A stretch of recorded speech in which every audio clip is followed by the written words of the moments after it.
இன்றைய வேளாண் ஆலோசனை நேரத்தில் கன்னியாகுமரி, திருநெல்வேலி, தூத்துக்குடி, விருதுநகர் ஆகிய மாவட்ட விவசாயிகளுக்கான வேளாண் ஆலோசனை. அடுத்த 3 நாட்களுக்கு மிகவும் லேசான மழை பெய்ய வாய்ப்புள்ளது. விவசாயிகள் பாசனம் செய்யுமாறு கேட்டுக்கொள்ளப்படுகிறார்கள். மண்ணின் தரத்தை மேம்படுத்த அறுவடை செய்யப்பட்ட பயிர்களான மக்காசோளம், சோளம் மற்றும் பயிர் வகைகளான எச்சங்களை ரோட்டோவேட்டர் அல்லது ரோட்டோஸ்வரை பயன்படுத்தி சிறிய துண்டுகளாக வெட்டி அவற்றை மண்ணில் மறுசுழற்சி செய்வதன் மூலம் நிலத்தடி நீரை பாதுகாத்து பயிரை வளப்படுத்தவும் கேட்டுக்கொள்ளப்படுகிறார்கள். இம்மாதங்களில் பெறப்படும் மழையை பயன்படுத்தி பசுந்தாள் உரப்பயிர்களை பயிரிடலாம். பசுந்தாள் உரப்பயிர்களான தக்கை பூண்டு அல்லது சணப்பை பயிரை ஹெக்டேருக்கு 20 கிலோ என்ற விதை அளவை பயன்படுத்தி விதைக்கவும்.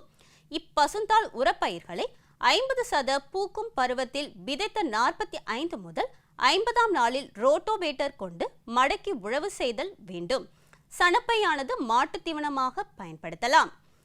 ஈரப்பதத்தை பராமரிக்கவும், மண் ஊட்டச்சத்தை மேம்படுத்தவும் தோட்டக்கலை பயிர்களில் பசுந்தாள் உரம் பயிரிடலாம்.